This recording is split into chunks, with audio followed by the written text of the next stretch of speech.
साधना की परिधि भूमिका के संबंध में हमने 2 चरणों पर बातें की, शरीर शुद्धि और विचार शुद्धि। शरीर और विचार से भी गहरा तल भावनाओं का है। भाव की शुद्धि सर्वाधिक महत्वपूर्ण तत्व है। परिधि के भूमिका और साधना में शरीर और विचार दोनों से ज्यादा भाव की शुद्धि की उपयोगिता है। ये इसलिए कि मनुष्य विचार से बहुत कम जीता है, मनुष्य भाव से ज्यादा जीता है। ये कहा जाता है कि मनुष्य एक रैशनल एनिमल है, एक बौद्धिक प्राणी है। ये बात उतनी सच नहीं है। आप अपने जीवन में विचार करके बहुत कुछ नहीं करते हैं। आप अधिक जो करते हैं वो भाव से प्रभावित होता है। आप जो घृणा करते हैं, आप जो क्रोध करते हैं, आप जो प्रेम करते हैं, वो सब भावनाओं से संबंधित होता है, विचारों से संबंधित नहीं। जीवन की अधिकतर चर्या भाव के जगत से उद्भूत होती है, विचार के जगत से नहीं। इसलिए ये भी आपने देखा होगा कि आप विचार कुछ करते हैं लेकिन समय पर काम कुछ और कर जाते हैं। उसका कारण विचार और भाव में भिन्न होना होता है। आप तय करते हैं कि मैं क्रोध नहीं करूंगा, आप विचार करते हैं कि क्रोध बुरा है, लेकिन जब क्रोध आपको पकड़ता है तो आपका विचार एक तरफ पड़ा रह जाता है और क्रोध हो जाता है। जब तक भाव के जगत में परिवर्तन न हो, केवल विचार के जगत में सोच विचार से कोई क्रांति जीवन में नहीं होती है। इसलिए बहुत आधारभूत परिधि साधना में जो सबसे आधारभूत बिंदु है वो भावनाओं का है, वो भावों का है। भाव की शुद्धि या शुद्ध भावों का प्रवर्तन कैसे हो, इस संबंध में आज सुबह हम विचार करें।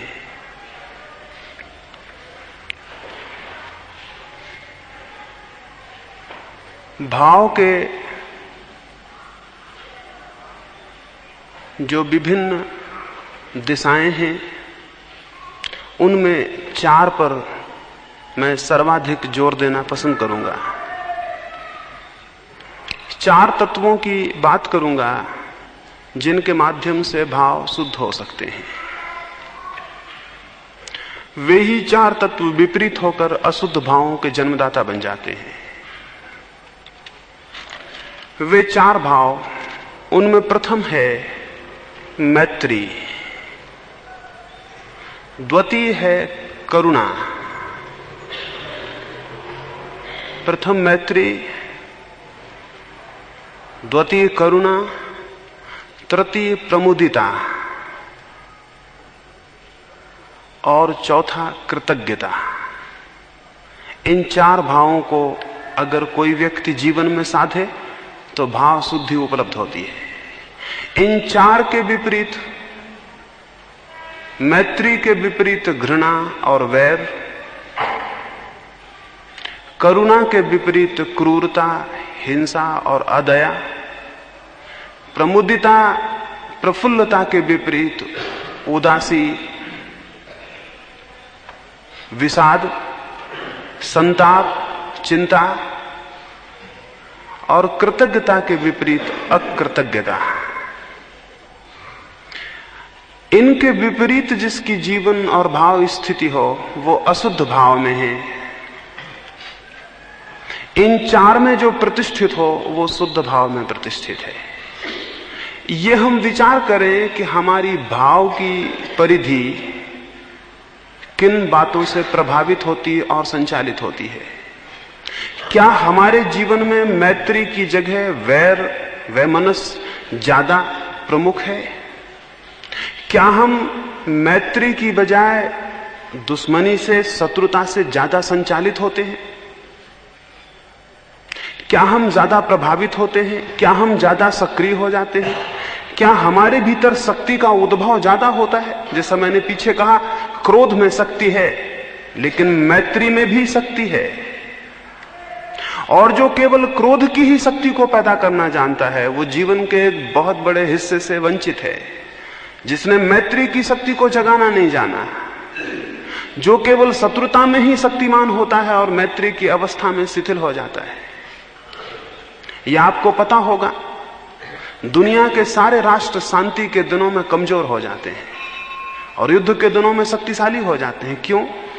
क्योंकि मैत्री की शक्ति पैदा करना हमें पता नहीं है। शांति हमारे लिए शक्ति नहीं है, अशक्ति है। और यही वजह है कि भारत जैसे मुल्क जिन्होंने शांति की बहुत चर्चा की, प्रेम की बहुत चर्चा की, वो शक्तिहीन हो गए। क्योंकि शक्ति पैदा करने का सामान्यतः एक ही रास्ता है, शत्रुता। हिटलर ने अपनी आत्मकथा में लिखा है, अगर किसी राष्ट्र को शक्तिमान बनाना है तो या तो सच्चे दुश्मन या झूठे दुश्मन पैदा करो। अपने मुल्क को समझाओ कि दुश्मन आसपास हैं, चाहे वो ना हो।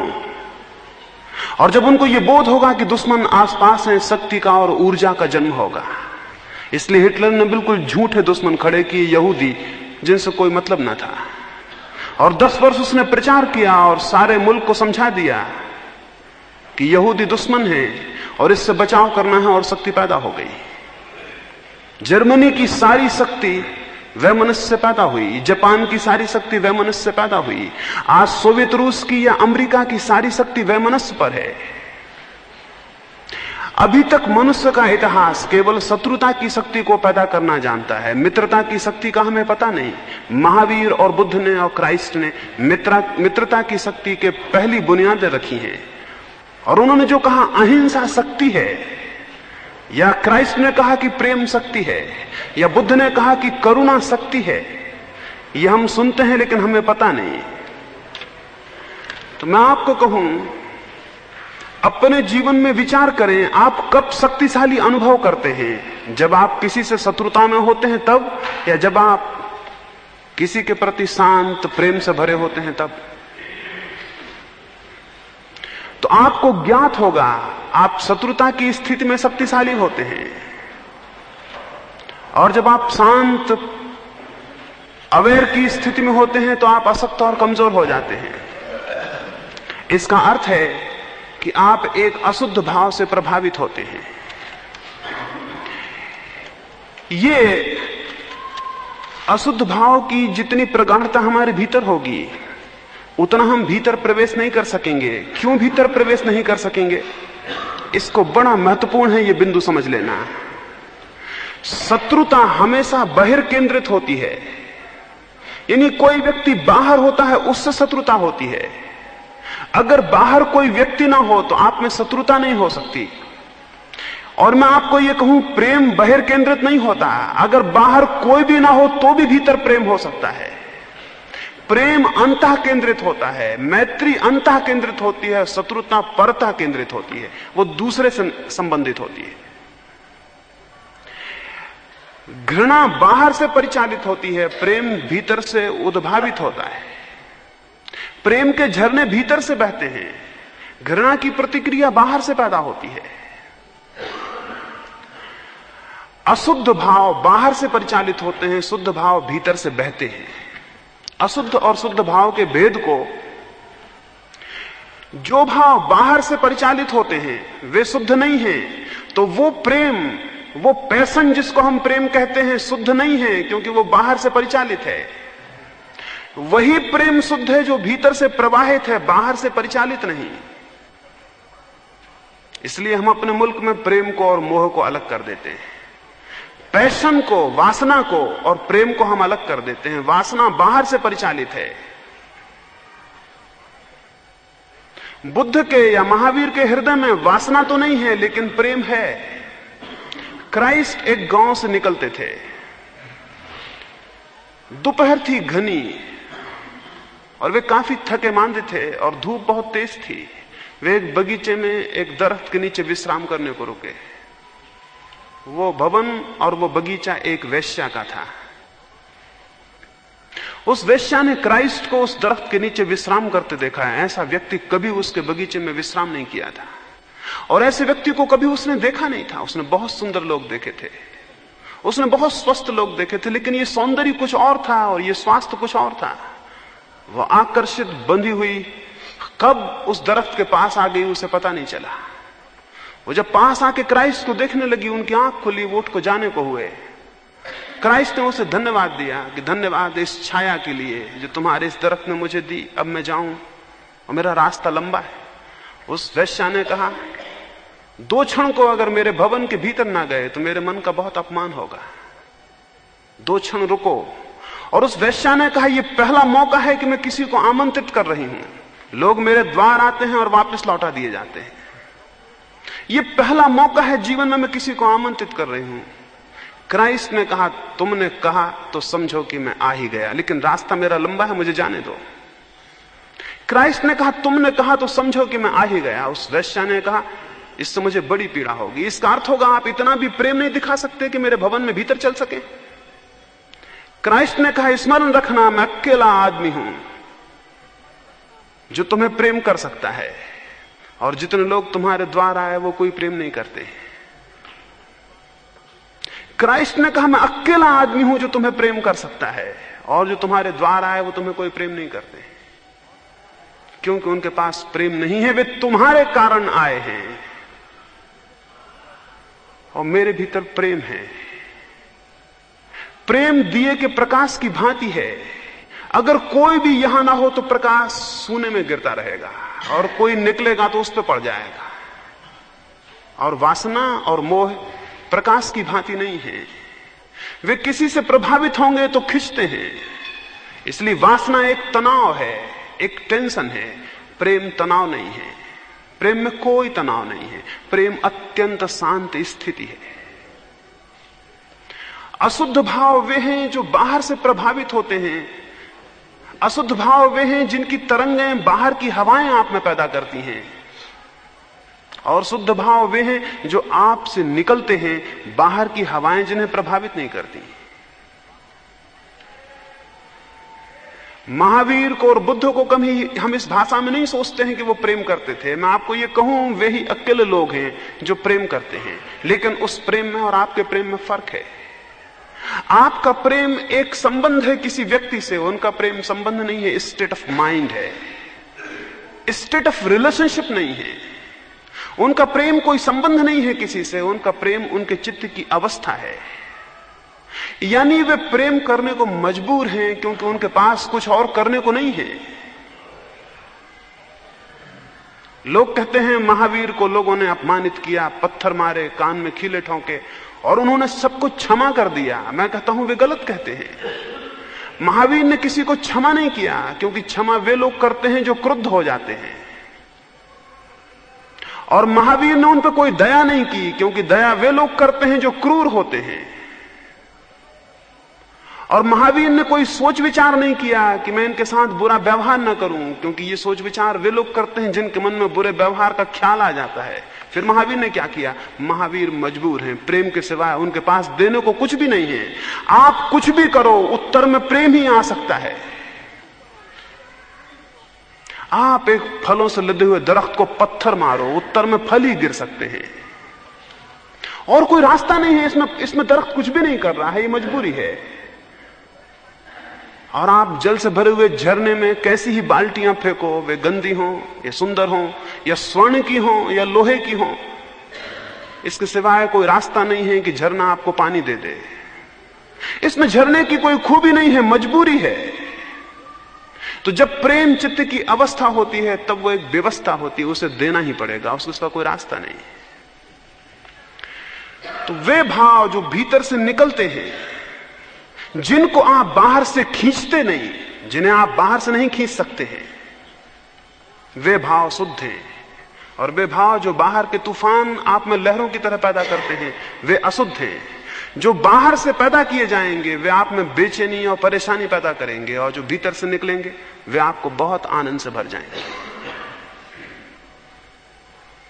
शुद्ध और अशुद्ध भाव के लिए पहली बात ये स्मरण रखें, शुद्ध भाव चित्त की अवस्था है, अशुद्ध भाव चित्त की विकृति है, अवस्था नहीं।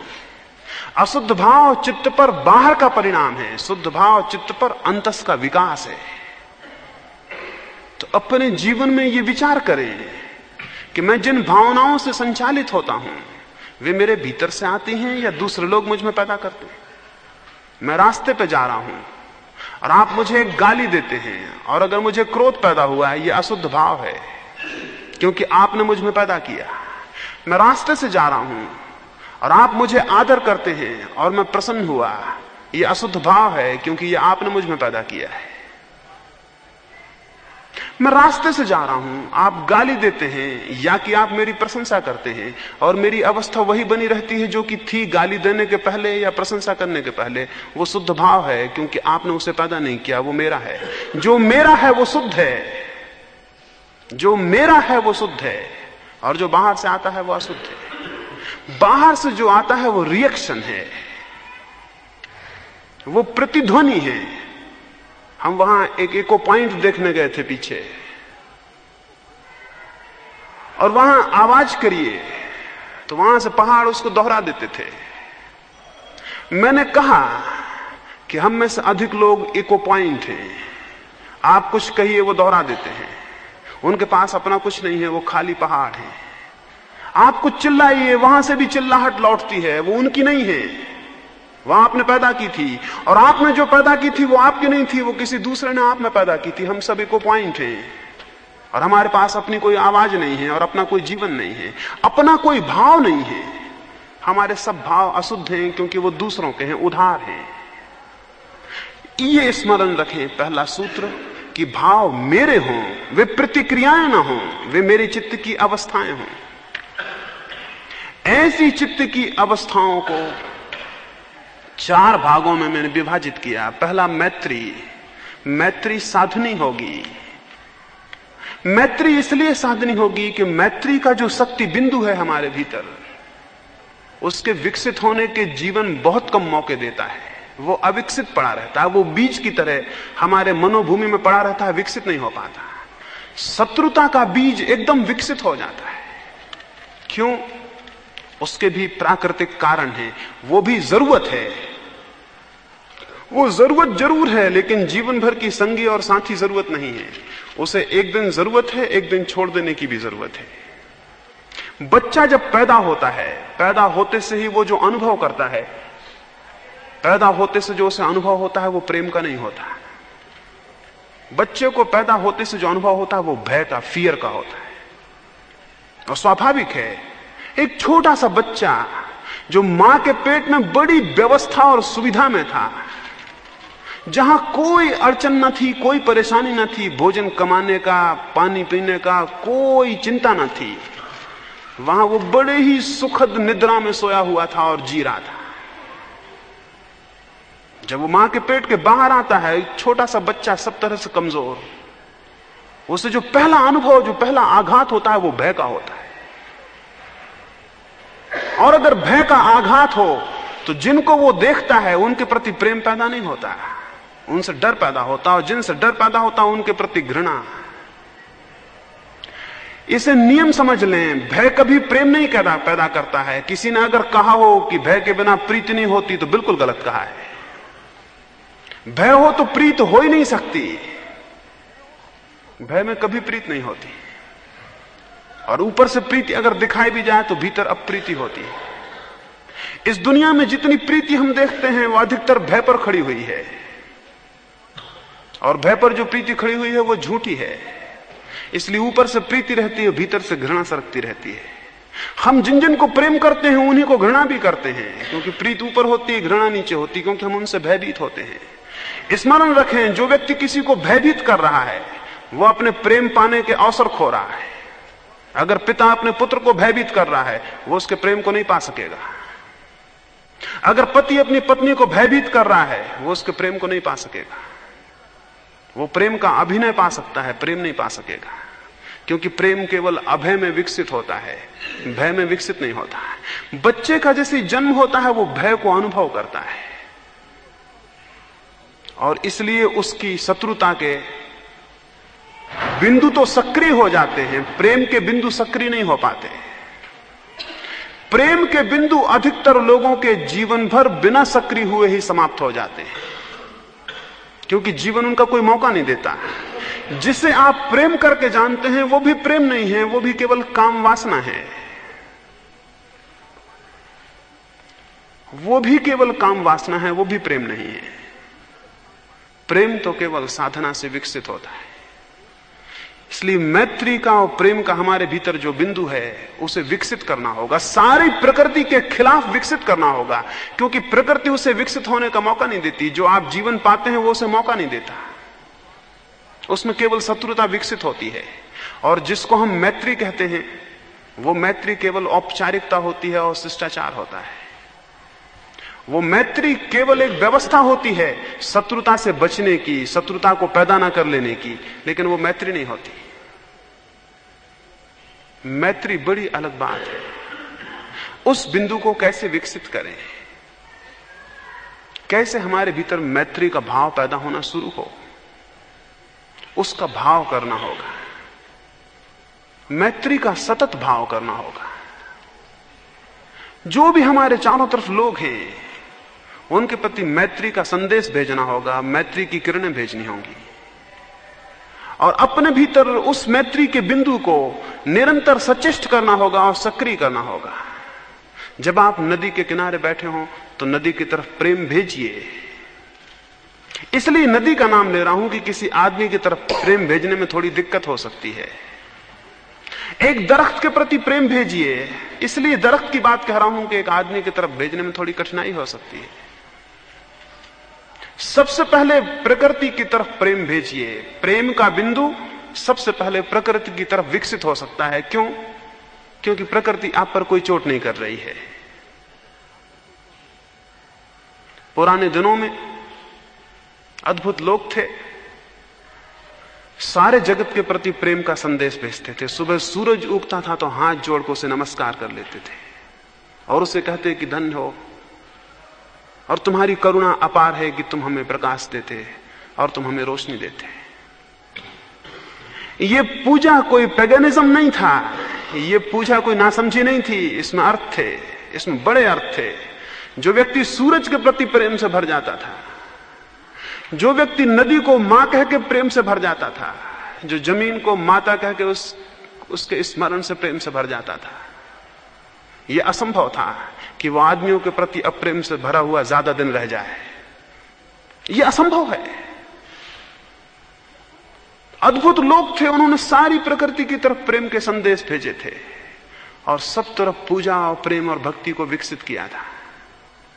जरूरत है इसकी, अगर प्रेम का अंकुर भीतर पैदा करना है तो सबसे पहले उसका संदेश प्रकृति की तरफ भेजना होगा। हम तो ऐसे अजीब लोग हैं कि रात पूरा चांद भी ऊपर खड़ा रहेगा और हम नीचे बैठ के ताश खेलते रहेंगे और रमी खेलते रहेंगे और हम हिसाब किताब लगाते रहेंगे कि 1 रुपया हार गए हैं या 1 रुपया जीत गए हैं, और चांद ऊपर खड़ा रहेगा और प्रेम का एक इतना अद्भुत अवसर व्यर्थ हो जाएगा। चांद आपके उस केंद्र को जगा सकता था। अगर चांद के पास 2 क्षण मंत्रमुग्ध बैठ के आपने प्रेम का संदेश भेजा होता तो उसकी किरणों ने आपके भीतर कोई सक्रिय कर दिया होता, कोई तत्व, और आप प्रेम से भर गए होते। चारों तरफ मौके हैं, चारों तरफ मौके हैं। पूरी प्रकृति बहुत अद्भुत चीजों से भरी हुई है, उनके तरफ प्रेम करिए। और प्रेम का कोई भी मौका आ जाए उसे खाली मत जाने दीजिए, उसका उपयोग कर लीजिए। उसका उपयोग इसलिए कि अगर रास्ते से आप जा रहे हैं और एक पत्थर पड़ा है तो उसे हटा दीजिए। ये बिल्कुल मुफ्त में मिला हुआ उपयोग है जो आपके जीवन को बदल देगा। ये बिल्कुल सस्ता सा काम है। इससे सस्ती और साधना क्या होगी कि आप रास्ते से निकले हैं और एक पत्थर पड़ा था और आपने उठा के उसे किनारे रख दिया है। न मालूम कौन अपरिचित वहां से निकलेगा और न मालूम कौन अपरिचित उस पत्थर में चोट खाएगा। आपने प्रेम का एक कृत्य किया है। मैं आपको इसलिए कह रहा हूं, बड़ी छोटी छोटी बातें जिंदगी में प्रेम के तत्व को विकसित करती हैं। बहुत छोटी छोटी बातें। एक रास्ते पर एक बच्चा रो रहा है, आप चले जाते हैं, आप खड़े होकर 2 क्षण उसके आंसू नहीं पहुंच सकते। अब्राहम लिंकन एक सीनेट की बैठक में अपनी जा रहा था, बीच में एक सूअर फंस गया एक नाली में। वो भागा हुआ गया और उसने कहा कि सीनेट को थोड़ी देर रोकना, मैं अभी आया। ये बड़ी अजीब बात थी। अमेरिका की संसद शायद ही कभी रुकी हो इस तरह से। वो वापस लौटा, उसने सूअर को निकाला, उसके सब कपड़े भिड़ गए कीचड़ में, उसे नाली से बाहर निकाल कर उसने रखा, फिर वो अंदर गया। लोगों ने पूछा क्या बात थी, इतने आप घबराए हुए रोक के बाहर क्यों गए? उसने कहा एक प्राण संकट में था। ये प्रेम का कितना सरल सा कृत्य था, लेकिन कितना अद्भुत है। और ये छोटी छोटी बातें, अब मैं देखता हूं ऐसे लोग हैं जो इसलिए पानी छान के पिएंगे कोई कीड़ा ना मर जाए, लेकिन उनके मन में प्रेम नहीं है, तो उनका पानी छानना बेकार है। वो उनके लिए बिल्कुल ही मैकेनिकल हैबिट की बात है कि वो पानी छान के पीते हैं, कि वो रात को खाना नहीं खाते क्योंकि कोई कीड़ा ना मर जाए, लेकिन उनके हृदय में प्रेम नहीं है, तो इससे कोई मतलब नहीं है। मतलब इससे नहीं है कि पानी छान के पीते हैं, कि रात को खाना नहीं खाते हैं, कि मांसाहार नहीं करते हैं, इससे भी मतलब नहीं है। एक ब्राह्मण या एक जैन या एक बौद्ध मांसाहार नहीं करेगा, तो ये मत समझ लें कि उसका मन प्रेम से भरा हुआ है। ये केवल आदत की बात है, ये केवल वंश परंपरागत सुनी हुई बात है, समझी हुई बात है, लेकिन उसके मन में प्रेम नहीं है। हां, अगर ये आपके प्रेम से विकसित हो तो ये अद्भुत बात हो जाएगी। अहिंसा तब परम धर्म है जब वो प्रेम से विकसित हो। अगर वो ग्रंथों को पढ़ के और किसी संप्रदाय को मान के विकसित हो जाए, वो कोई धर्म ही नहीं है। तो जीवन में बड़े छोटे छोटे काम हैं, बड़े छोटे छोटे काम हैं, पर हम भूल ही गए हैं। यानी मैं आपसे यह कहता हूं, जब आप किसी के कंधे पे हाथ रखते हैं तो अपने सारे हृदय के प्रेम को अपने हाथ से उसके पास भेजें। अपने सारे प्राण को, अपने सारे हृदय को उस हाथ में संकलित होने दें और जाने दें, और आप हैरान होंगे वो हाथ जादू हो जाएगा। और जब आप किसी की आंख में झांकते हैं तो अपनी आंखों में अपने सारे हृदय को उड़ेल दें, और आप हैरान हो जाएंगे, वो आंखें जादू हो जाएंगी और वे किसी के भीतर कुछ हिला देंगी। न केवल आपका प्रेम जागेगा, बल्कि हो सकता है कि दूसरे के प्रेम जगने के भी आप उपाय और व्यवस्था कर दें। जब कोई एक ठीक से प्रेम करने वाला आदमी पैदा होता है तो लाखों लोगों के भीतर प्रेम सक्रिय हो जाता है। तो ये मैत्री और प्रेम के बिंदु को उठाने के लिए जो भी आपको मौका मिले उसे मत खोएं, और उसके मौका मिलने के लिए एक सूत्र याद रखें। नियमित 24 घंटे में ये स्मरण रखें कि 1-2 काम ऐसे जरूर करें जिनके बदले में आपको कुछ भी नहीं लेना है। 24 घंटे हम काम कर रहे हैं, उन कामों को हम इसलिए कर रहे हैं कि बदले में हम कुछ चाहते हैं। 24 घंटे में नियम पूर्वक कुछ काम ऐसे करें जिनके बदले में आपको कुछ भी नहीं लेना है। वे काम प्रेम के होंगे और आपके भीतर प्रेम को पैदा करेंगे। अगर एक व्यक्ति दिन में एक काम भी ऐसा करे जिसके बदले में उसकी कोई आकांक्षा नहीं है, उसका उसे बहुत बड़ा बदला मिल जाएगा, क्योंकि उसके भीतर प्रेम का केंद्र सक्रिय हो जाएगा और विकसित होगा। तो कुछ करें जिसके बदले में आपको कुछ भी नहीं चाहिए, कुछ भी नहीं चाहिए। उससे मैत्री धीरे धीरे विकसित होगी। एक घड़ी आएगी कि आप केवल उनके प्रति मैत्रीपूर्ण हो पाएंगे जो आपके प्रति शत्रुतापूर्ण नहीं है। फिर और विकास होगा, और एक घड़ी आएगी आप उनके प्रति भी मैत्रीपूर्ण हो सकेंगे जो आपके प्रति शत्रुतापूर्ण है। और एक घड़ी आएगी कि आपको समझ में नहीं आएगा कौन मित्र है और कौन शत्रु है। महावीर ने कहा है, मिट्टी में सब भूएसु वैरम मज्झ न के नहीं। सब मेरे मित्र हैं और किसी से मेरा वैर नहीं। ये कोई विचार नहीं है, ये भाव है।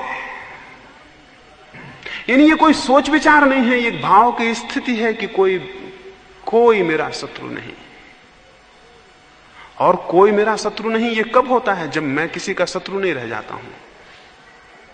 ये तो हो सकता है कि महावीर के कुछ शत्रु रहे हों, लेकिन महावीर कहते हैं कोई मेरा शत्रु नहीं। इसका मतलब क्या है? इसका मतलब है मैं किसी का शत्रु नहीं। और महावीर कहते हैं मेरा वैर किसी के प्रति नहीं है। कितने आनंद की घटना नहीं घटी होगी, आप एक व्यक्ति को प्रेम कर लेते हैं, कितना आनंद उपलब्ध होता है। और जिस व्यक्ति को सारे जगत को प्रेम करने की संभावना खुल जाती होगी, उसके आनंद का कोई ठिकाना है? ये सौदा महंगा नहीं है, आप खोते कुछ नहीं है और पा बहुत लेते हैं। इसलिए मैं महावीर को, बुद्ध को त्यागी नहीं कहता हूं। इस जगत में सबसे बड़ा भोग उन्हीं लोगों ने किया है। इस जगत में सबसे बड़ा भोग उन्हीं लोगों ने किया है। त्यागी आप हो सकते हैं, वे नहीं। आनंद कितने अपरसीम अनंत द्वार उन्होंने खोले।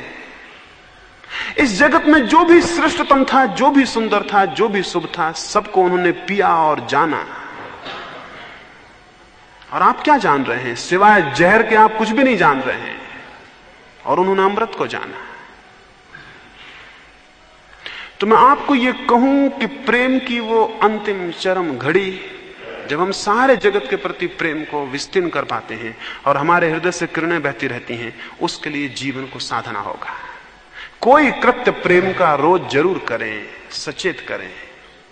और सारा दिन हजार मौके हैं जब आप प्रेम जाहिर कर सकते हैं, लेकिन आदतें हमारी खराब हैं।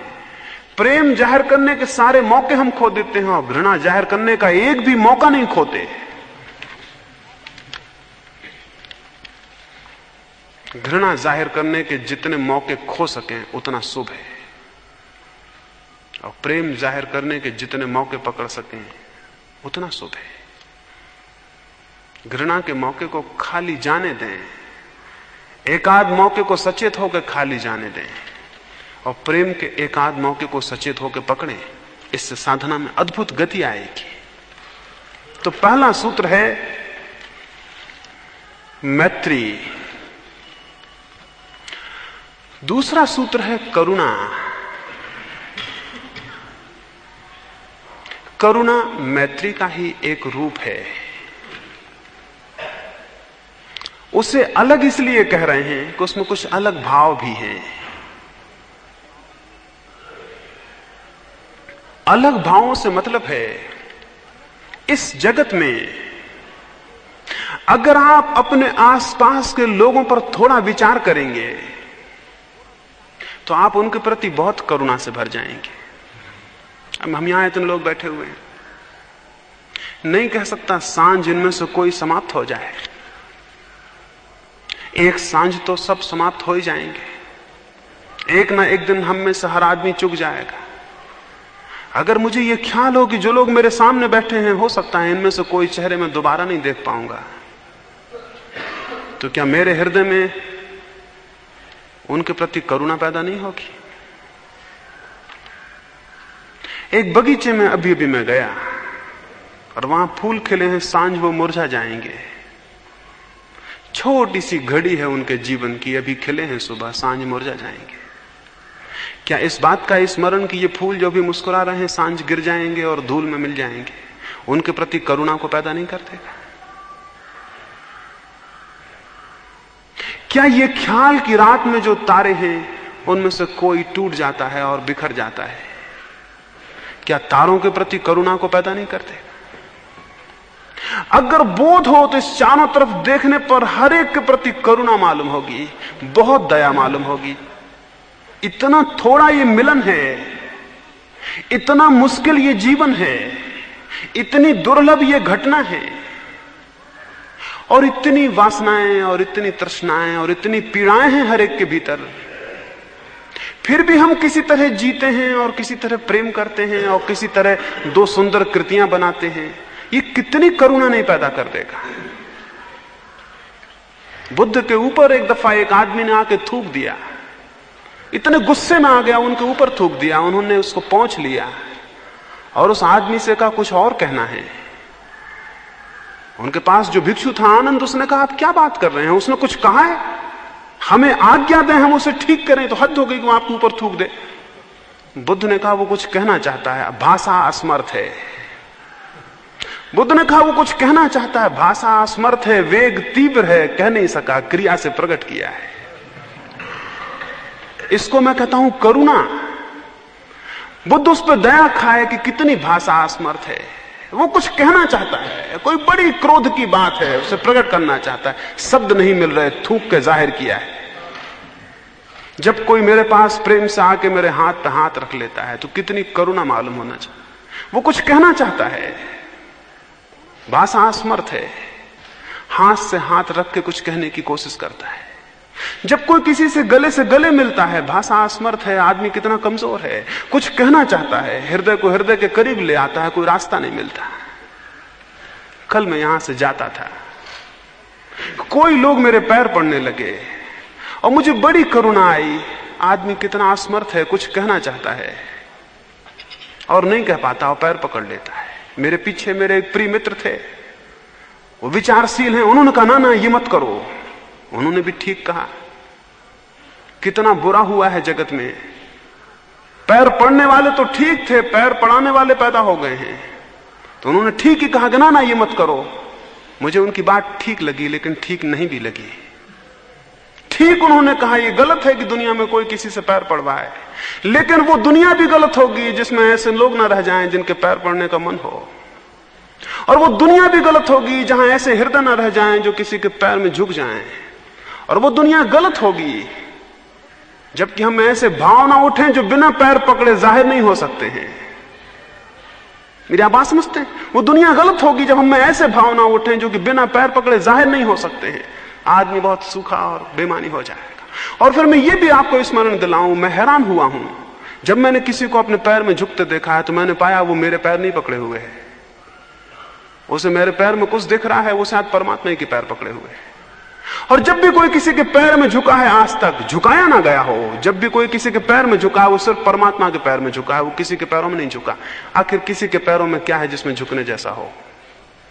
लेकिन कोई भाव है भीतर जिसके लिए रास्ता नहीं मिलता। कल मुझे प्रेम करने वाला कोई मेरे पास था कमरे में, और सांझ जब नहाने जाने लगा और मैंने बल्ब जलाया तो उसने कहा कि प्रकाश हो गया, मुझे अपने पैर पकड़ लेने थे। मैं बहुत हैरान हुआ, और उन्होंने मेरे पैर पकड़ लिए, और मैंने उनकी आंखों में जो आंसू देखे, उन आंसू से सुंदर जमीन तो कुछ भी नहीं है। इस जमीन पर उन आंसुओं से सुंदर न कोई कविता है, न कोई गीत है जो किसी प्रेम की घड़ी में उत्पन्न होते हैं। और अगर इनके प्रति बोध हो, और अगर इनका स्मरण हो, अगर ये दिखाई पड़ते हो, तो आपको कितनी करुणा नहीं मालूम होगी। लेकिन आप क्या देख रहे हैं? आप लोगों में वो देख रहे हैं जिनसे करुणा तो नहीं पैदा होती, निंदा पैदा होती है। आप लोगों में वो देख रहे हैं जिनसे करुणा तो पैदा नहीं होती, क्रूरता पैदा होती है। आप लोगों में वो देख रहे हैं जो उनका असली हिस्सा नहीं है, जो उनका हृदय नहीं है, जो उनकी मजबूरियां हैं। एक आदमी मुझे गाली देता है, ये कोई हृदय है उसका? ये उसकी मजबूरी होगी।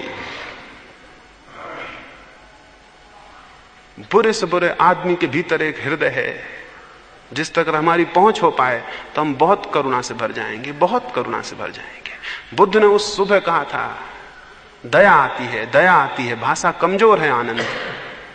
आदमी का हृदय बहुत कुछ कहना चाहता है, नहीं कह पाता है। उससे कहा कुछ और कहना है, वो आदमी और क्या कहता, अब तो कहना मुश्किल हो गया। वो लौट गया। रात वो बहुत पछताया। वो दूसरे दिन क्षमा मांगने आया, वो पैरों में गिर गया और रोने लगा। बुद्ध ने कहा, देखते हो आनंद, भाषा कमजोर है। अब भी वो कुछ कहना चाहता है और नहीं कह पा रहा। कल भी उसने कुछ कहना चाहा था और नहीं कह पाया था, तब भी उसने कोई कृत्य किया था, अब भी कोई कृत्य कर रहा है। भाषा बहुत कमजोर है आनंद। और आदमी बड़ा दया योग है। और 4 दिन का ये जीवन है, और 4 दिन का भी हम कहते हैं, 4 घड़ी का भी क्या है। और इस 4 घड़ी के मिलन में अगर हम करुणा से न भर जाएं एक दूसरे के प्रति, तो हम आदमी ही ना थे। हमने जीवन को जाना भी नहीं, हम पहचाने नहीं। तो अपने चारों तरफ करुणा को फेंकें, अपने चारों तरफ परिचित हों। कितने दुखी हैं लोग, उनके दुख में और दुख को मत बढ़ाएं। आपकी करुणा उनके दुख को कम करेगी। एक करुणा से भरा हुआ शब्द उनके दुख को कम करेगा। उनके दुख को और मत बढ़ाएं। हम सब एक दूसरे के दुख को बढ़ा रहे हैं। हम सब एक दूसरे को दुख देने में सहयोगी हैं। एक एक आदमी के पीछे अनेक अनेक लोग पड़े हुए हैं दुख देने को।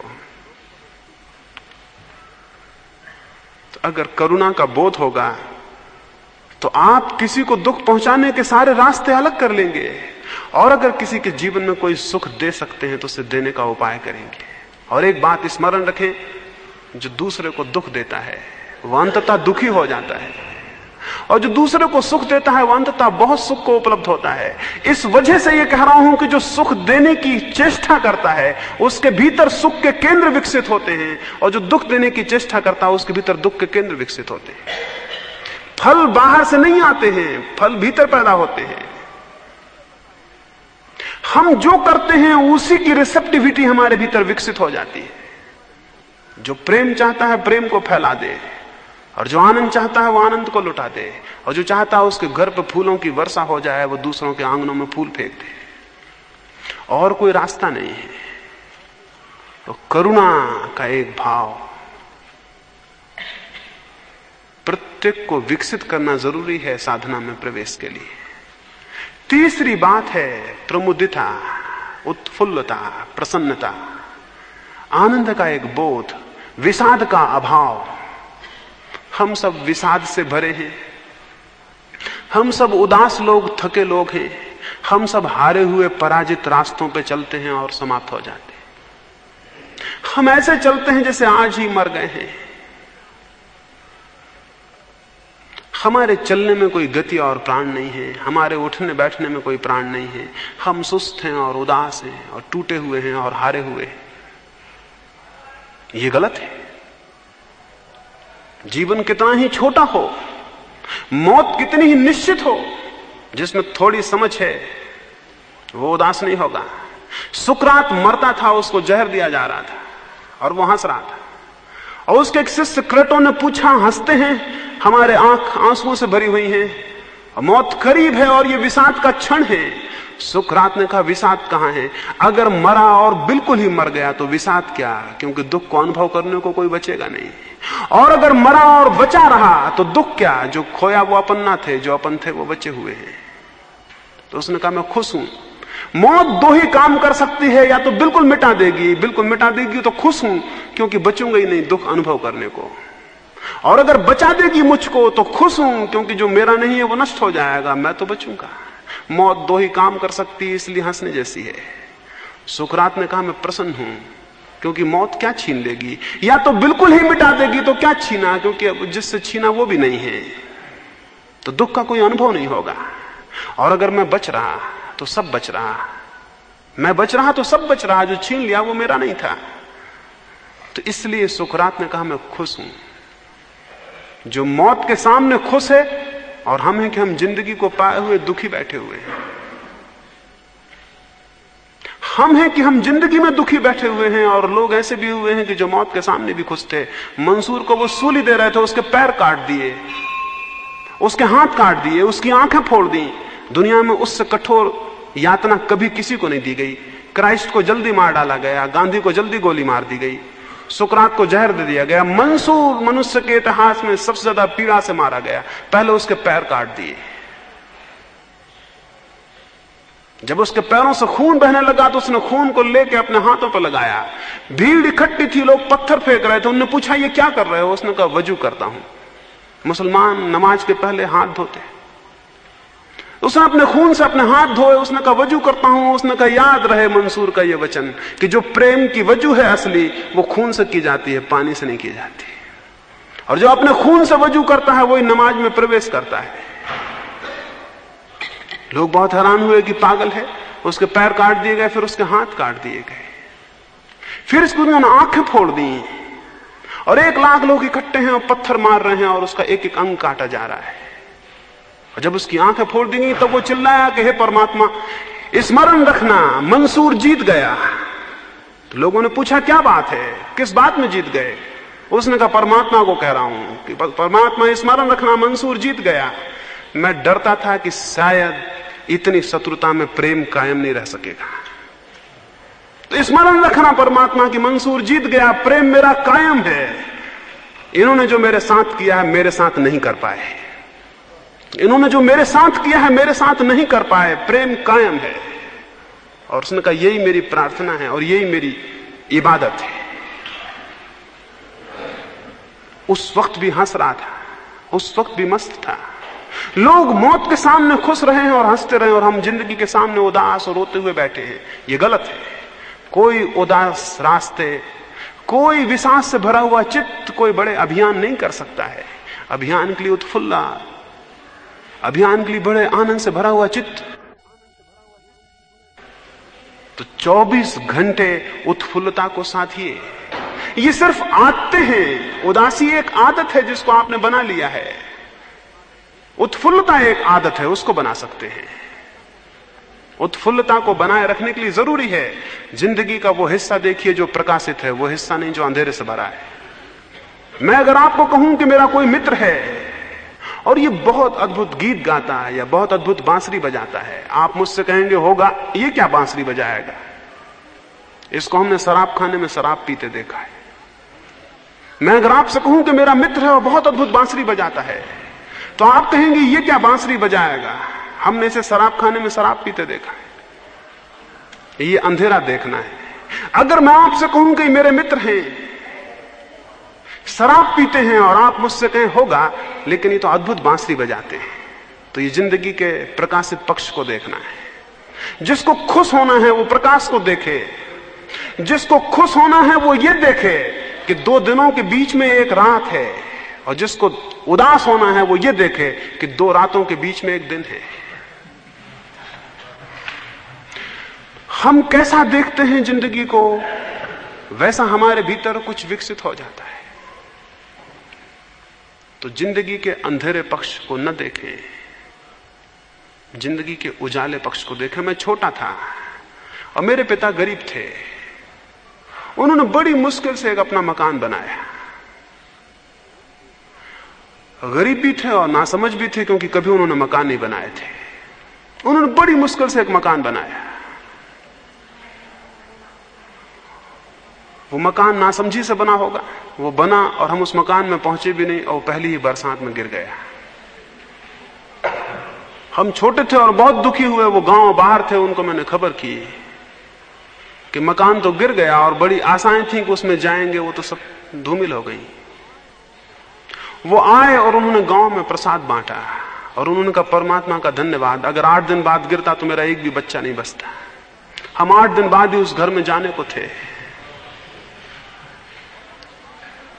और वो उसके बाद जिंदगी भर इस बात से खुश रहे कि मकान 8 दिन पहले गिर गया। 8 दिन बाद गिरता तो बहुत मुश्किल हो जाती। यूं भी जिंदगी देखी जा सकती है, और जो ऐसे देखता है उसके जीवन में बड़ी प्रसन्नता का उद्भव होता।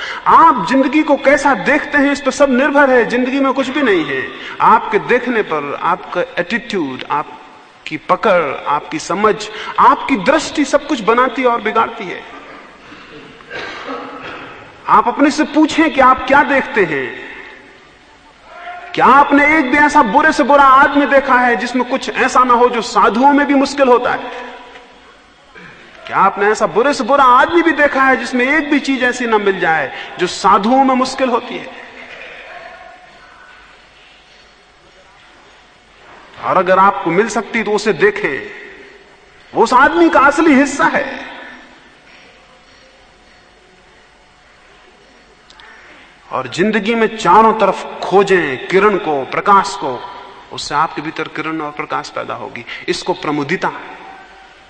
तीसरा भाव है कि हम प्रसन्न हों। हम इतने प्रसन्न हों कि हम मौत को और दुख को गलत कर दें। हम इतने आनंदित हों कि मौत और दुख सिकुड़ के मर जाएं, पता भी ना चले कि मौत और दुख भी हैं। जो इतनी प्रफुल्लता और आनंद को अपने भीतर संजोता है, वो साधना में गति करता है। साधना की गति के लिए बहुत जरूरी है, बहुत जरूरी है। एक साधु हुआ, वो जीवन भर इतना प्रसन्न था कि लोग हैरान थे। लोगों ने कभी उसे उदास नहीं देखा, कभी पीड़ित नहीं देखा। उसके मरने का वक्त आया और उसने कहा कि अब मैं 3 दिन बाद मर जाऊंगा। और ये मैं इसलिए बता रहा हूं कि तुम्हें स्मरण रहे कि जो आदमी जीवन भर हंसता था उसकी कब्र पे कोई रोए नहीं। ये मैं इसलिए बता रहा हूं कि जब मैं मर जाऊं तो इस झोपड़े पे कोई उदासी ना आए। यहां हमेशा आनंद था, यहां हमेशा खुशी थी। इसलिए मेरी मौत को एक उत्सव बनाना, मेरी मौत को दुख मत मनाना, मेरी मौत को एक उत्सव मनाना।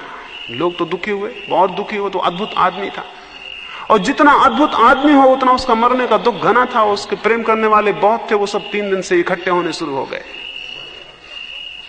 वो मरते वक्त तक लोगों को हंसा रहा था और अद्भुत बातें कह रहा था और उनसे प्रेम की बातें कर रहा था। सुबह मरने के पहले उसने एक गीत गाया, और गीत गाने के बाद उसने कहा स्मरण रहे मेरे कपड़े मत उतारना, मेरी चिता पर मेरे पूरे शरीर को चढ़ा देना कपड़ों सहित, मुझे नहलाना मत। उसने कहा था, आदेश था, वो मर गया, उसे कपड़े से चिता पे जला दिया। वो जब कपड़े से चिता पर रखा गया, लोग उदास खड़े थे, लेकिन देख के हैरान हुए, उसके कपड़ों में उसने फुलझड़ी और फटाके छिपा रखे थे।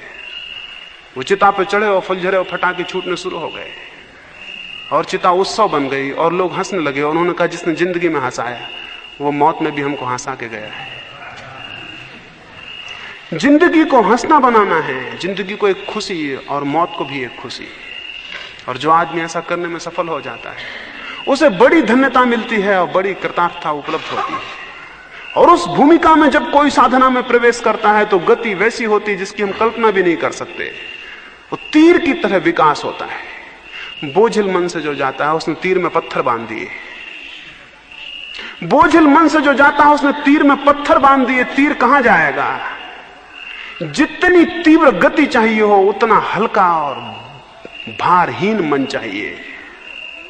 जितने तीर को दूर पहुंचाना हो उतना तीर में वजन कम चाहिए। और जिसे जितने ऊंचे पहाड़ चढ़ने हो उतना बोझ उसे नीचे छोड़ देना पड़ता है। और सबसे बड़ा बोझ दुख का और विषाद का है, उदासी का है। इससे बड़ा कोई बोझ नहीं है। क्या आप लोगों को देखते हैं वो दबे चले जा रहे हैं जैसे भारी बोझ उनके सिर पर रखा हुआ है। इस बोझ को नीचे फेंक दें और उत्फुल्लता के एक हुंकार करें और सिंहनाद करें और ये बता दें पूरे जीवन को कि जीवन कैसा ही हो उसमें भी खुशी और जिंदगी गीत बनाई जा सकती है। जिंदगी एक संगीत हो सकती है। इस तीसरी प्रमुदिता को स्मरण रखें। और चौथा मैंने कहा कृतज्ञता। कृतज्ञता बहुत डिवाइन, बहुत दिव्य बात है। हमारी सदी में अगर कुछ खो गया है तो कृतज्ञता खो गई है, ग्रेटिट्यूड खो गया है। आपको पता है आप जो सांस ले रहे हैं वो आप नहीं ले रहे हैं, क्योंकि सांस जिस क्षण नहीं आएगी आप उसे नहीं ले सकेंगे। आपको पता है आप पैदा हुए हैं, आप पैदा नहीं हुए हैं। आपका कोई सचेतन हाथ नहीं है, कोई निर्णय नहीं है। आपको पता है जो छोटी सी देह आपको मिली है ये बड़ी अद्भुत है। ये सबसे बड़ा मिरेकल है इस जमीन पर। आप थोड़ा सा खाना खाते हैं, आपका ये छोटा सा पेट उसे पचा देता है, ये बड़ा मिरेकल है। अभी इतना वैज्ञानिक विकास हुआ है।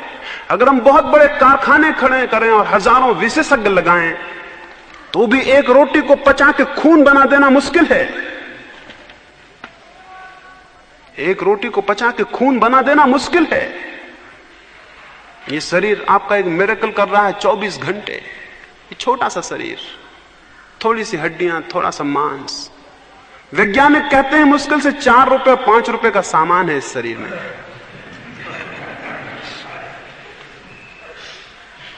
इसमें कुछ ज्यादा मूल्य की चीजें नहीं है।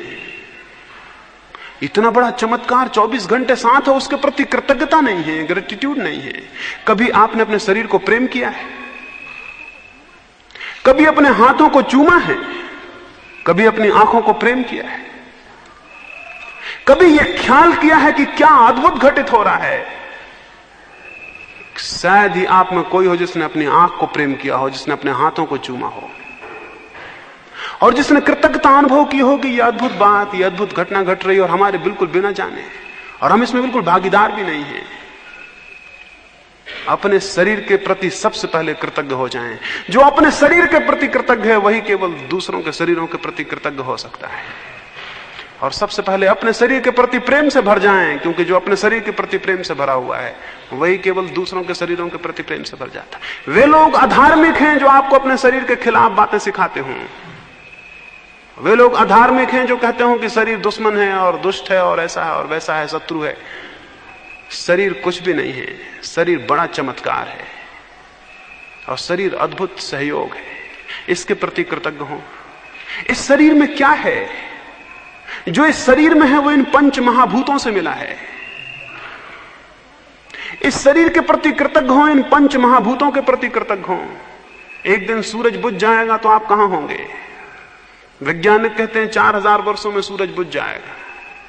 वो काफी रोशनी दे चुका, वो खाली होता जाएगा और एक दिन आएगा कि वो एक दिन बुझ जाएगा।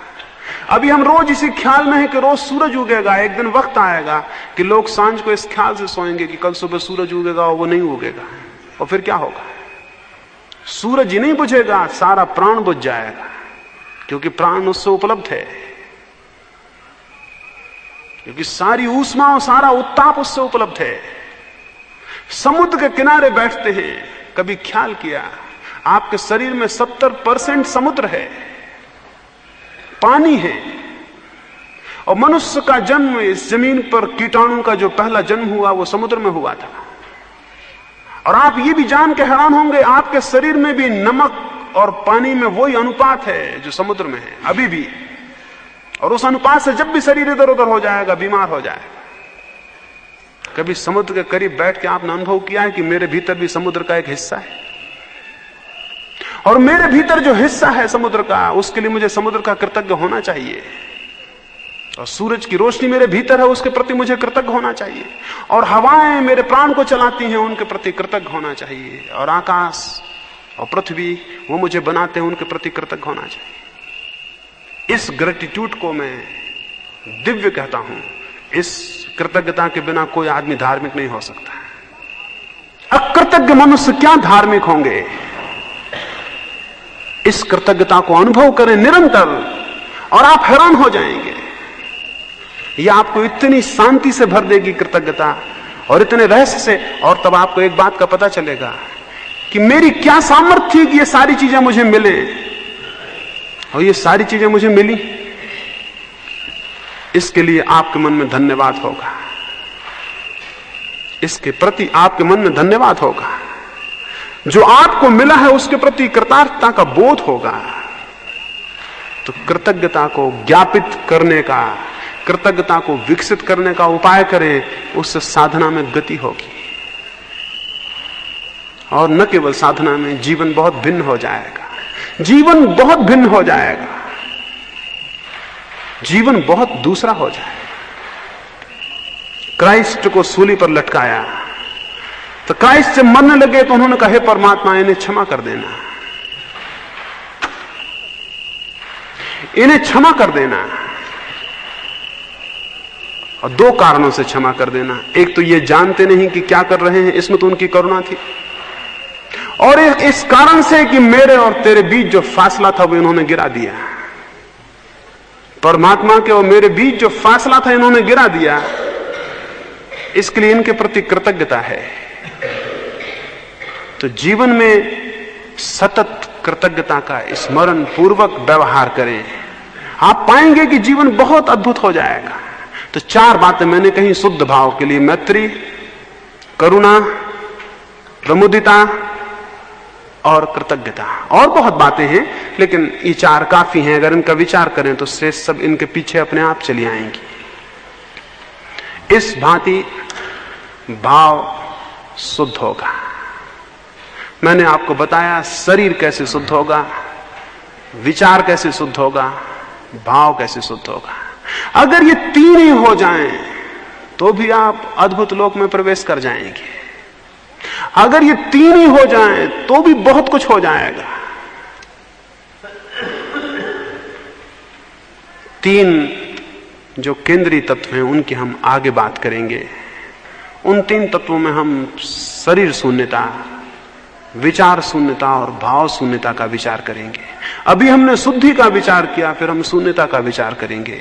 और जब शुद्धि और शून्यता का मिलन होता है तो समाधि उत्पन्न हो जाती है। जब शुद्धि और शून्यता का मिलन होता है तो समाधि उत्पन्न हो जाती है। और समाधि परमात्मा का द्वार है, उसकी हम बात करेंगे। अब हम सुबह के ध्यान के लिए बैठे हैं। सुबह का ध्यान मैं आपको समझा ही दिया हूं। प्रारंभ में 5 बार हम संकल्प करेंगे, फिर उसके बाद थोड़ी देर तक हम भाव करेंगे, फिर उसके बाद श्वास प्रश्वास को, रीढ़ को सीधी रख के, आंख को बंद करके, नाक के पास जहां से श्वास भीतर आता जाता है उसको स्मरण पूर्वक देखेंगे। सारे लोग दूर दूर हो जाएं ताकि कोई किसी को छूता हुआ मालूम ना पड़े।